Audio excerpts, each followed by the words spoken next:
رمضان میں بہت سے مواقع ہیں جب دعائیں کثرت سے قبول ہوتی ہیں. خود روزہ ایسی حالت ہے جس میں دعائیں قبول ہوتی ہیں. پھر سحر کا وقت ہے جب دعائیں قبول ہوتی ہیں. افطار کا وقت ہے جب دعائیں قبول ہوتی ہیں. اور قیام اللیل ظاہر ہے کہ رات کا قیام ایسا ہے جس میں دعائیں قبول ہوتی ہیں.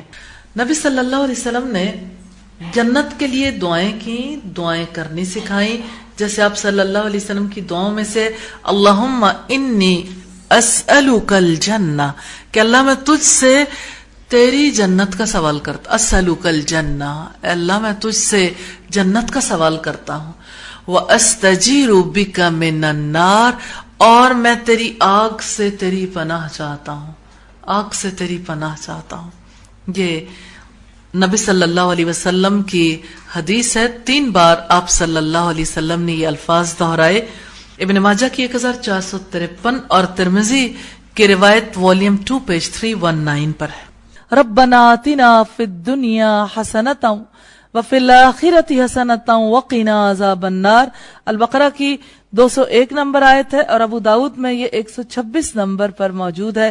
اے ہمارے رب، ہمیں دنیا میں بھی بھلائی عطا فرما اور آخرت میں بھی، اور ہمیں آگ کے عذاب سے بچا لے. جو ابو داؤد کی روایت ہے اس میں اللہم ربنا آتنا فی الدنیا کے الفاظ ہیں. حضرت عائشہ صدیقہ رضی اللہ تعالی عنہ نے اللہ کے رسول صلی اللہ علیہ وسلم سے سوال کیا کہ اللہ کے رسول یہ بتائیے، اگر میں لیلۃ القدر کو پا لوں تو میں کیا دعا کروں؟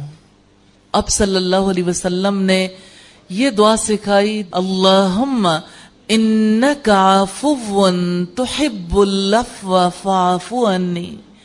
اللہ یقیناً تو معاف کرنے والا ہے، معافی تجھے بہت پسند ہے، تو مجھے معاف فرما دے.